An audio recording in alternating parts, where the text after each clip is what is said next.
All right. Hey everyone, it's time for the weekly review and award show. Before we get started, I need to say I think this might be either the last or next to last review and award show. I'm starting to feel like I should probably move this to a monthly review of fragrances that I wore, like a monthly favorites kind of thing versus weekly, only because my family schedule is starting to change and it might start to become a bit much to try to keep up with this on a weekly basis. That said, I have had so much fun doing these videos, and just kind of need to move to a different format to accommodate family life, which of course should come first. I hope that you all understand. So this may be the last one or the next to last one, and I will certainly be doing something like this maybe on a monthly basis. So before we jump in, you know what we need to do? We need to say hello to my little friends. These are the fragrances that I wore this past week. On Sunday, I wore the iconic and ever beautiful and quite challenging, by the way, Shalimar. This is the Eau de Parfum concentration. I would say that this has a strong citrusy opening and then settles down into this comforting, deep, cozy, maybe even slightly leathery, animalic kind of fragrance on me. On a scale of 1 to 10, I would rate the EDP version probably a 5 or 6. It's a like, it's not a love. Moving along, on Monday, I wore, and this is the original Cabotine de Grés from Parfums Grés. This fragrance here, and we call it the broccoli top affectionately. This is a gingery floral, an absolute bomb of a fragrance with enormous personality. For both of these, you better mean to wear them or they will be wearing you. These are the kind of fragrances we're talking about here with these two. Cabotine, I would give a rating of maybe a 7.5, but only if you're in the mood for it. It's that kind of fragrance where it's super strong. If you're not in the mood, it's going to give you a headache and come across really cloying. And if you're in the mood, it's going to be everything you wished for and more. It's super heavy floral, but bright, citrusy, happy fragrance. Cabotine de Grès. On Tuesday, I wore Rare Tiffany by Afnan. This one it's also floral, it's also slightly marine, really deep, luscious kind of fragrance, beautiful bottle. And I always joke around about the bottle being so tacky that it's beautiful. And I mean that, a really neat fragrance. I would give Rare Tiffany probably an 8 because it is potent. It has a lot of personality. And it's a very, what we call, expensive on a budget kind of fragrance. In fact, it was featured in a video like that from Chris at the Perfume Nest recently as such. And GB at Giselle, not GB, Giselle at GB Fragrances has talked about this fragrance quite a bit as well, as has Paola Bianca.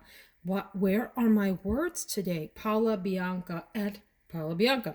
All three of them have talked about this fragrance quite a bit as being one of those like hidden gem beauties for an affordable price. Really a neat fragrance. Like it a lot. So that was Tuesday. On Wednesday, I wore Agent Provocateur Electric from Agent Provocateur. Super citrusy, fig, sandalwood fragrance. This is really nice, open, clean, fresh, yet rich.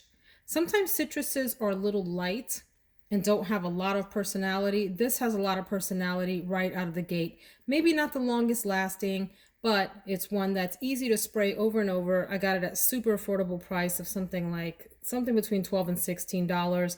And I just love this ombre bottle that tells you what the fragrance inside smells like. Bright and happy. Ooh, we have a casualty. Sorry. On Thursday, I wore Nuda Veritas from Atelier des Ors. This is in the bottle that has these gold flecks in it for novelty reasons, which I think is kind of cool. I'm going to say I don't like that the gold flecks come out onto your skin as you're spraying this. I find that a little bit annoying. I don't want gold flecks on my skin or on my clothing. That said, the bottle's absolutely gorgeous. Has the embossing on the top of the emblem. It's a really heavy, nice bottle. This is a light, fresh, refreshing tropical floral fragrance. It's close to the skin. It's not a beast at all. In fact, one person commented this week that they're glad they didn't buy it because it didn't smell like much to them. I appreciate that comment, and I think that's true. It's super duper light on the skin and to the nose, very close to the skin, kind of an intimate fragrance. So Nuda Veritas Atelier des Ors, it has some tiara and other florals in there. And it's I love the name Naked Truth. There's something very bare and naked about this fragrance in that it's light and subtle. On Friday, I wore Rose de Nuit L'Eau de Parfum. This is from Pendora Scents, also known as Paris Corners. And this is a house that does a lot of really amazing dupes for other more expensive fragrances. So this one here is duping Midnight Rose by Lancôme and did a fabulous job. This is a wonderful raspberry rose fragrance that settles down into this really kind of grown, beautiful, sexy fragrance. By the way, I'm sorry, I forgot. Did I rate these guys? Let's go back here. Let's go to Agent Provocateur and let's give this one probably a 6.5. I'd rate it more. And if I did rate it more, I'd take it back. 6.5. If it lasted longer, I would give it a higher score. I would say about the same for Nuda Veritas, 6.5, 7, because it is so beautiful, but just a little bit on the light side. Rose de Nuit, I would probably give a 7.5. This is a really lovely fragrance. I love that you can buy fragrances from Pendora Scents, Paris Corner, for very inexpensive instead of paying, the full crazy price from the the fragrances that they're trying to do. Really nice fragrance, lasted probably a good half day or more on me. Wasn't the longest lasting, but it's certainly quite nice, and for the price tag, you just can't beat that. I think this is selling on Amazon for in the $30 to $40 US range, or you can find it on Aroma Concepts. Now, it's not there quite yet, I don't think, but once it posts, you can check it out. And if you're interested in shopping on Aroma Concepts, you can use my discount code, which is Veronica10, for a little bit of a discount, and that's active through June 12th.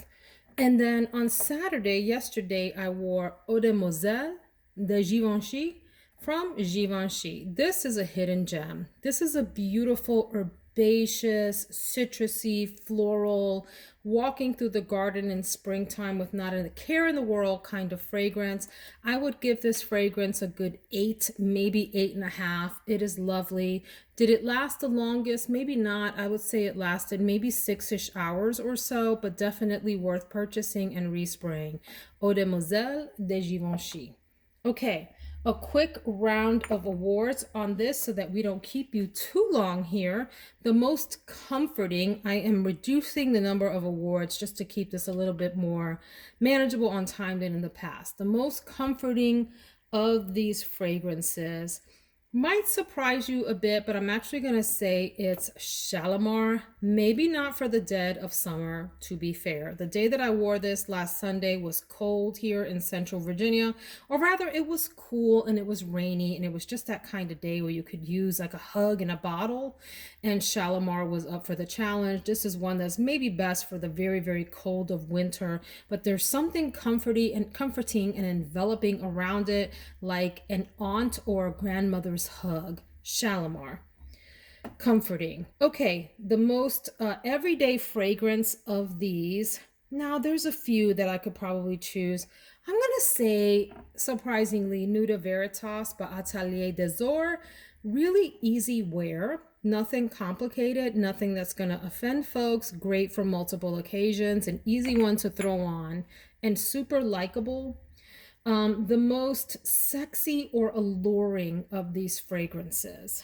Well, I'm going to have to give that to Rose de Nuit, which I said is a dupe for Midnight Rose from Lancôme. Really lovely, very grown and sexy without being cloying, overpowering, annoying in any way. really neat and one of those kind of soft come hither fragrances. Come hither and sniff me. I'm feeling quite lovely and feminine. The most special occasion. So this is a fragrance that I would wear out, let's say, to an evening gala or something like that, where I wanted this fragrance to compete with others and have a presence, and other people would think it is appropriate and beautiful for an evening affair. Cabotine de Grés takes that all day, every day. It is a powerhouse of a fragrance and would hold its own in a ball gown. I know people don't think of this fragrance as that type, but I do. I could easily see this playing really well in a crowded ballroom where everyone else had powerhouse fragrances on. They were gorgeous, formal suits on the guys and beautiful ball gowns on the ladies. Cabotine would hold its own. Quite honestly, so would Shalimar and so would Rare Tiffany. But I'm going to choose Cabotine. The best blind buy of this bunch, that is if you are a fragrance enthusiast and you're willing to take a bit of a risk and don't know what you're quite getting yourself into, but you're adventurous. I would say that it is Rare Tiffany. This is like a luscious, deep, rich fragrance for a very affordable price. I think I got this somewhere in the $30 to $50 range, worth every penny and more. A really nicely blended, gorgeous fragrance. The best bottle of this bunch. Ooh, my goodness. There's some beautiful bottles, but I mean, come on. Come on. Give it to Shalimar with her 80s shoulder pads, her her helmet head here, and this beautiful dainty bottom. This is like a combination of a glorious ballerina meets a linebacker in a bottle. Okay? Yeah, I said it. I said it, and I'm not taking it back. And I love that it has this little like bow on it or whatever. Beautiful, elegant bottle. The best overall of these. Oh, wow. This might be surprising, but I think I am going to give it to Eaudemoiselle de Givenchy because it is a surprise in the group. I think I got this for $40 to $50, maybe $60, somewhere in that range. And it is just a really delightful fragrance for me. I like an herbaceous fragrance. There's basil in this and there's citrus at the top, and it hits me right away and it gives me this just joie de vivre, right? I hope I used that right. It makes me happy to be alive, this fragrance. And then it also then settles down into this beautiful floral middle, but the citrus stays there and the herbs stays there, and it makes you feel like you're in this fresh, just happy garden in the middle of spring, like you have your whole life ahead of you and you're full of life. That is, knock it out of the park for me. Eaudemoiselle de Givenchy. But now I'm going to add a new category that's different. And it is, which of these is actually my personal favorite of the group for this week? I'm giving it to Agent Provocateur Electric. It's the surprise of the week for me. It's the one that I thought might smell a bit cheap on me. And it didn't. It smelled quite nice. Well, I thought that because it's citrus and it was so cheap, but like inexpensive is what I mean. It was just delightful to wear. Really gorgeous citrus if you're into that, but it had like this creaminess and this depth and this character from the fig and the sandalwood and the base that I think really rounds this out quite nicely if you don't mind respraying, 4, 5, 6 hours in to make sure that you're freshening up the scent. That is my review for the week. I hope that you all enjoyed. Do you have any of these? If so, which of these is your favorite?